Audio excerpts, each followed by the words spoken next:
Good afternoon, everybody. Oh, come on. Come on, I know most of you here. So good afternoon, everybody. It's nice to see a lot of familiar faces. And for those of you who don't know me, my name is Chris Mendes.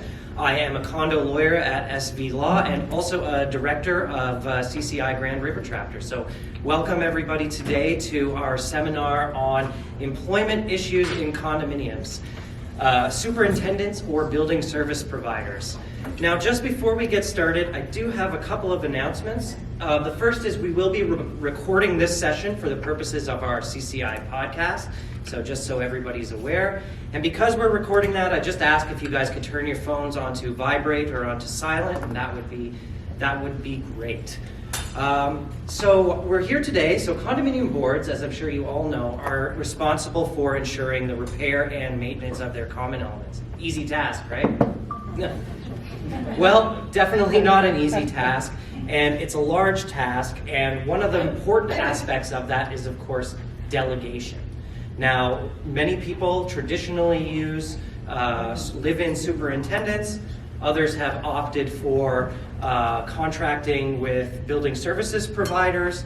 And we're here today to talk to you sort of about the differences in that and the various implications of having an employee versus an independent contractor or a retained service provider.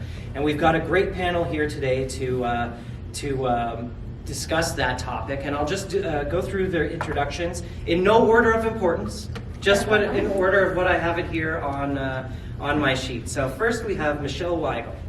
Michelle is the owner and president of Weigel Property Management, a property management firm located in the Waterloo region, which specializes in condominiums. Michelle has been working in the condominium and rental management field since 1993 with roots in property sales and development. So thank you, Michelle, for being here today. Then we have Christine Merswolke. I bugged her like 3 times before on how I could pronounce her name, and I knew I would mess it up no matter what. I answered to Christine. Okay, Christine, well, please forgive me. So, Christine is the president of LCM Property Services, in Waterloo Region's leading building services provider, and specializes in working in condominium corporations. Christine currently serves as vice president of CCI Grand River Chapter, as well as chair of the conference committee. She pairs her extensive business experience and ongoing education in order to stay abreast of industry trends and best practices. Throughout the region, Christine and her 120-plus person team care for the growing list of condominiums. Now, last but certainly not least, a colleague of mine, Marni Outerbridge. Marni is from SV Law and is an employment and litigation lawyer. Marni provides advice to employers on a broad range of legal issues arising in the workplace. Marni advises on employment contracts, wrongful dismissal claims, human rights complaints, health and safety, workplace investigations, and many more. Marni's clients include condominium corporations, small businesses, startups, and multinational corporations across various industries. One of Marni's focused areas of practice includes representing and advising property management firms and condominium corporations who employ building superintendents and other building maintenance staff.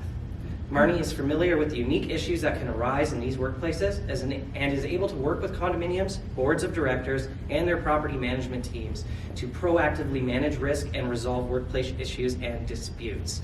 So that was the very formal introductions that I had prior to today's event. So before I turn it over to the panelists, we're going to have a lot of opportunity for you guys to ask questions. I just ask that you raise your hand.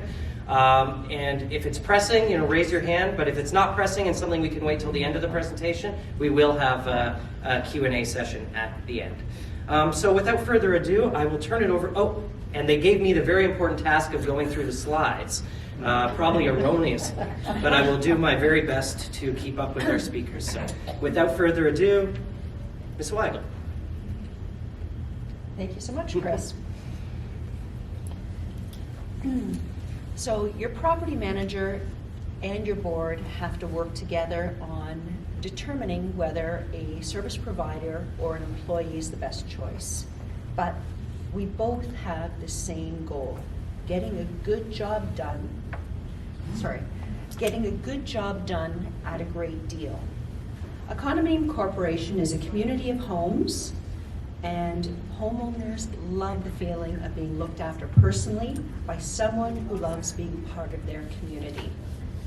So the goal is, how can this be achieved? A personal service provider or an employee? Sometimes it takes a bit of time for management and the board to be on the same page as to how this goal can be achieved. I'm going to take a moment to walk us through this process of how that decision should be reached. Floyd, first I'm going to take us through the employee relationship by the condominium corporation, and I'm going to take us through the benefits of that. So, one of the major benefits is being in the driver's seat. Boards cherish the ability to speak directly to the staff working at their building. Boards can have the control to adjust their employees' tasks and reprioritize in a moment. This is incredibly persuasive. Having personal staff available as a resource virtually 24 hours a day is viewed positively by the ownership committee. Tell me, how many times at an AGM have you had a resident stand up and raise their hand and say, hey, we'd like to know they're ours and they're living right there so I can run down and see them anytime? This is a common phrase that's repeated frequently. With control comes responsibility. When a board anticipating reaping the full benefits of this type of setup, they need to be fully committed to supporting that relationship. You are in effect, as the board, the CEO, the CFO, and the HR team for your employee. When you expect someone to be available full-time, they will also expect you to be equally available to support them.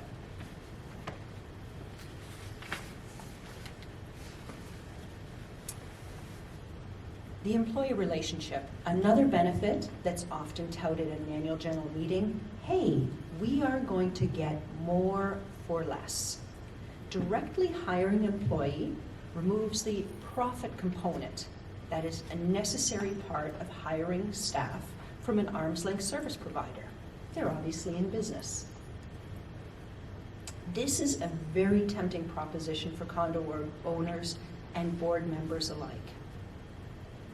While this is an incredibly obvious statement, to gain the benefits of this relationship, it requires effort. A board is now earning the profit on behalf of their condo corporation by performing the duties that would have been done by their service provider.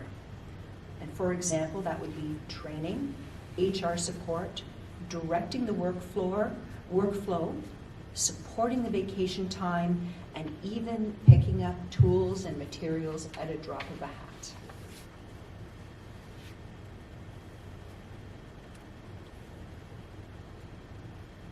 I'm going to ease us into a few of the drawbacks. Not a one-size-fits-all job. Modern buildings are incredibly complicated. It's not a janitor's job anymore. Does a condo really want to own a diverse set of tools and be responsible for maintaining them? Training, licensing, covering changes in a building's seasonal workflow, this is all something that has to be considered and is required. There are now many organizations that govern employee rights. As a direct employer, you must be aware of them and respect them. You cannot legally ask an employee to perform a task they have not been appropriately trained and prepared for, and even in some instances licensed.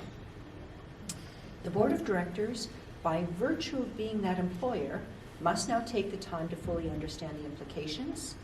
And I know it's incredibly tempting at this juncture to say, hey, what about our property management company? Don't they look after all of the above? At this point, you need to be a little careful. Your property management company is also a contract service provider to you.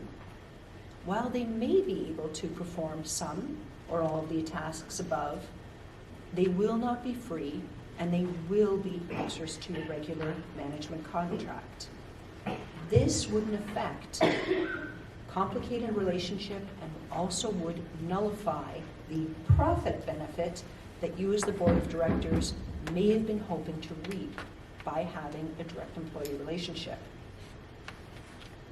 Many property management firms don't maintain superintendent employees themselves any longer, or do so on an incredibly limited basis. Weigel Management years ago, we used to have a very large team of superintendents that we maintained, but we did it in a very selective environment. We had a group of 11 three-story walk-up rental buildings. We were managing on behalf of some foreign investors, and because they were very simple buildings, they were all the same. All of our superintendent staff of each of those 11 buildings was cross-trained. So if there was a vacation and illness, we could very easily, for a short period of time, have a building super team in unit building 1 look after building 11 if required. So on a limited basis, it worked very, very well. But this situation is quite unusual, and condominium corporations and condominium buildings don't necessarily have the ability to share and cross-train in that way, so their ecosystem is a little bit different.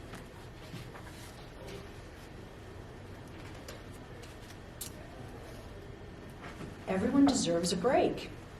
Pretty obvious statement. Hiring staff redundancies. You need to have a sufficient staff available for any number of reasons. Funerals, illness, vacation time, paternity, maternity leave. Covering any of the above is a carrying cost that a community needs to plan and budget for. The current demographic who applies for a superintendent job has morphed as well. It is no longer a retirement job or a low-skill paid job.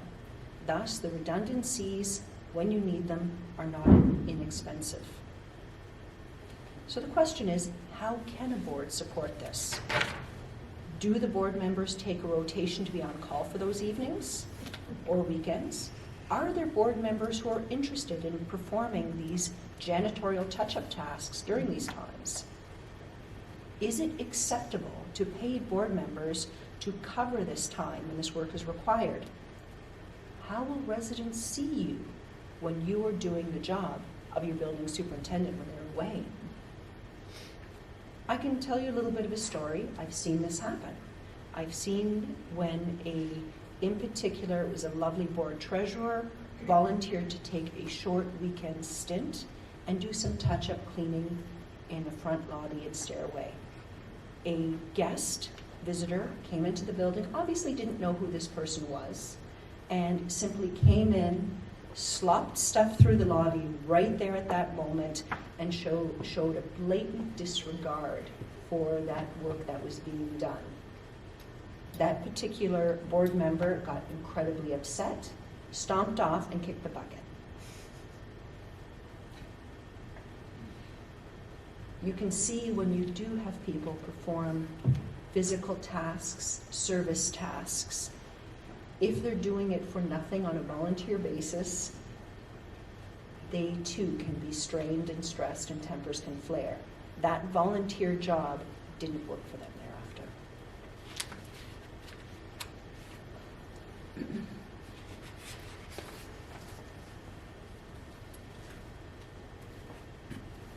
Sustainability, consistency.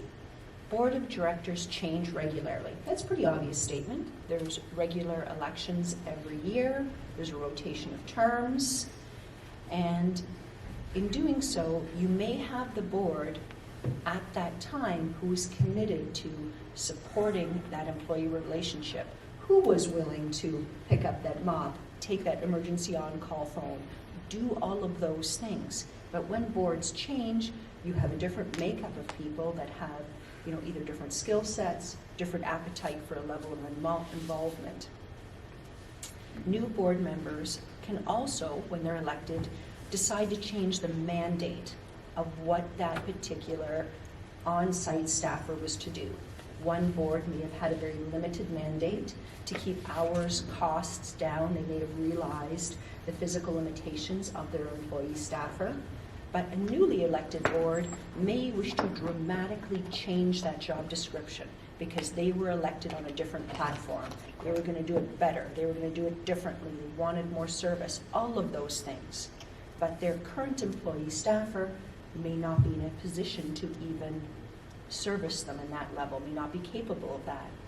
And further to that, when you start changing out boards, you're changing out your chain of command. In order to have a successful employee relationship, you have to have somebody who's willing to communicate to them consistently and deliver a consistent message.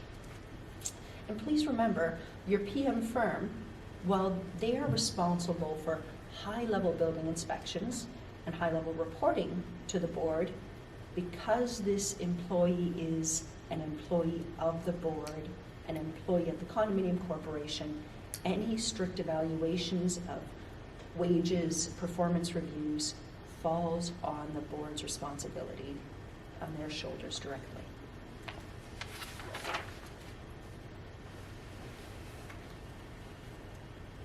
Sustainability and consistently. The list keeps going on this one.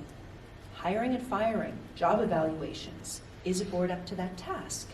Can new board members be fair with a past board's expectations and directions? Do board members really want to be involved to criticize, direct somebody who's living within their community, someone who they see every day coming and going, potentially several times?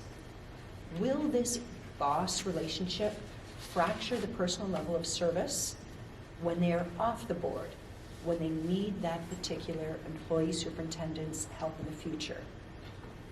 As you can see, the direct employee relationship, for it to function and to be a financial benefit to the condominium corporation, takes an awful lot of work and dedication. One board may be up to that task, the next board may not. I personally have also witnessed the negative fallout that can occur when one director ceases to be a director and simply becomes a resident. In this situation, we had a director who very much held things to an incredibly high standard and would micromanage, absolutely micromanage the staff. When he simply had done the job long enough and wanted a break, and he simply lapsed from the board of directors, he became a resident. I can tell you that that staffer, there was a little bit of underlying resentment to be micromanaged, and I don't think I need to explain what work to rule means, right? I think you can probably understand what happened to that particular resident's relationship with that staffer. They weren't inclined to be extra helpful any longer, and it definitely became complicated and strained for everybody involved.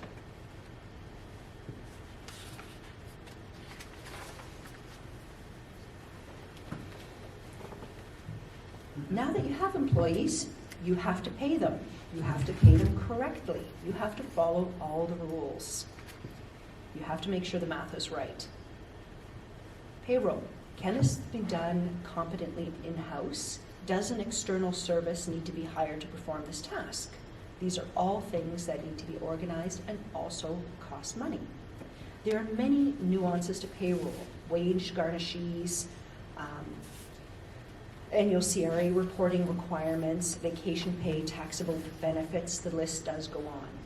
Again, while your property management firm can likely provide this service, it would be at an extra cost, and I can tell you that when you're dealing with some complications like wage garnishes and family responsibility garnishes, you also stand the risk of losing your employee. Because what frequently happens is when you have an employee of this nature, the superintendent's unit is part of their remuneration. It's not all cash. And the moment they end up with wage garnishes, the job all of a sudden isn't worth it to them. They don't have any money left to support themselves and do what they need to do outside of that, because you can't eat the place you sleep in. And you very quickly find that superintendent moves on to even a possibly different superintendent's position, so they again can fly under the radar. I don't need to, I can tell you how many times I've had that happen to me when we used to employ a large team of superintendents. They simply were in some ways very transient because of let's say, their own life histories.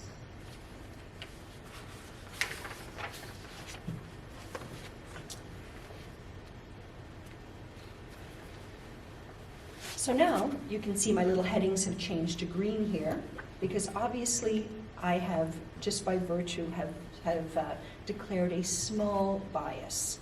If a condominium corporation has their own employees, you go into that relationship with a little bit of caution, and you have to go into it with your eyes wide open. You are an employer. Everything that an employer must do, be responsible for, is now on your board's plate.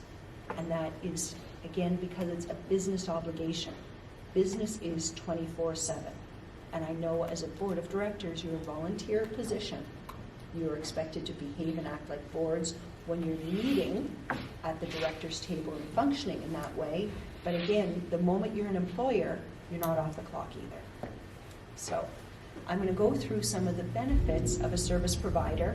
And obviously, a service provider is a profit business. There's a reason why there's margins in it, because there is those services and there is those worries that they're taking off your plate. So I'm going to walk us through them a little bit. So, making sure the math is right. Guess what? That's someone else's problem now. All of the CRA reporting requirements, all of the calculations.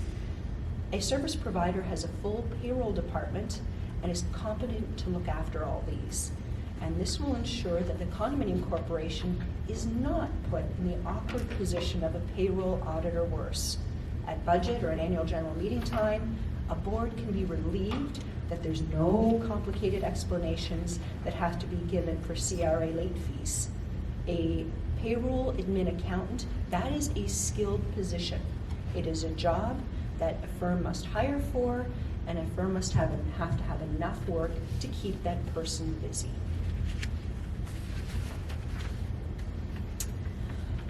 It's not a one-size-fits-all job. You can see that lovely little building there. Modern buildings are complicated. Specialty training and license requirements and regulations exist.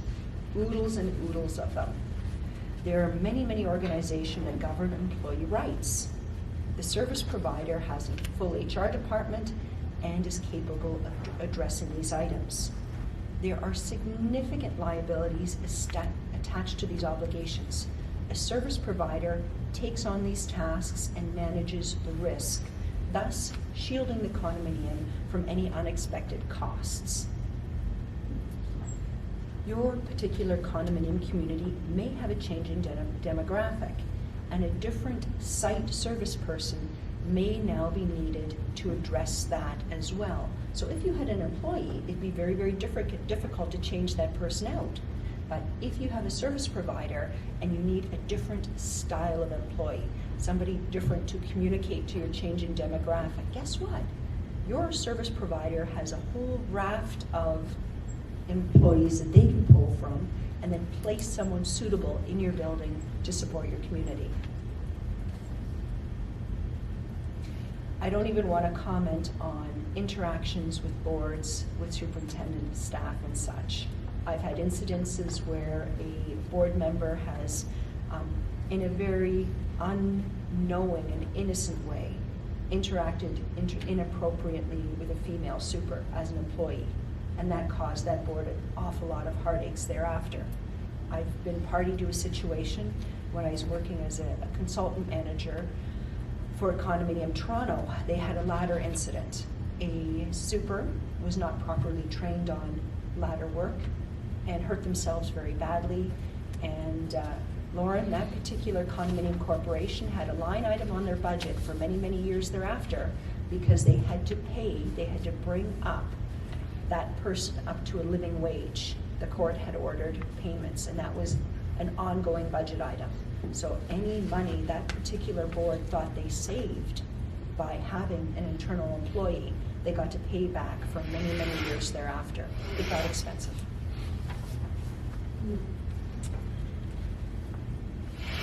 With a service provider, believe it or not, you can actually get more service for less money. How about that? That too is a deal. And the reason why that's possible is a service provider has a whole company of resources your community can draw on. They're a scalable service provider, allows them to purchase that very expensive specialized equipment so they can get a job done faster and better. A condominium corporation could never simply afford to do that. This type of relationship also allows a board to get many diverse jobs done from one source and one responsibility, and this also saves time and money for the corporation. Your property manager appreciates one source, one responsibility. It gives us leverage on your behalf to negotiate and also put the service provider in a position of obtaining bigger and better opportunities with your community to do more work and better work. So in this situation is your service provider actually has more skin in the game to perform to an excellent level, and that also gives the condominium corporation the opportunity to again, leverage negotiation. So I can't make it too small a point of that. The more integrated the relationship, the more opportunity for negotiation and savings.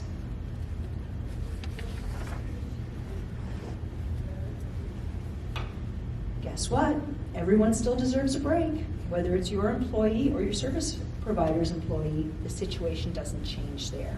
However, by using a service provider, the condominium corporation does not need to pay for more staff that's needed at any given time.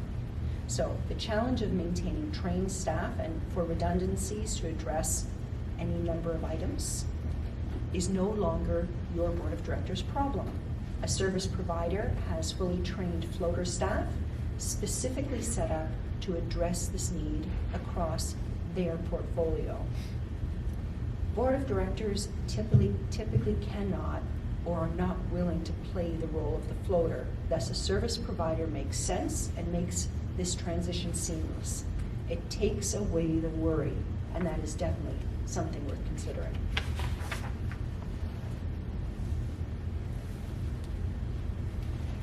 Sustainability. Boards change regularly. Service providers help manage the consistency. They have a consistent person that communicates from their organization. They have consistent HR support. They have consistent training staff, and that supports their diverse field of employees. And this ensures that the jobs around your condominium community get completed in an uninterrupted, high-quality fashion. Also, your service provider has the ability to switch out staff, which allows a new board of directors. If they want to dramatically change their mandate, it allows them the flexibility to do that. You have a meeting with your service provider, you discuss your goals, and then you work out the details. And that also gives a board of directors the opportunity to shine in a very, clear and concise fashion.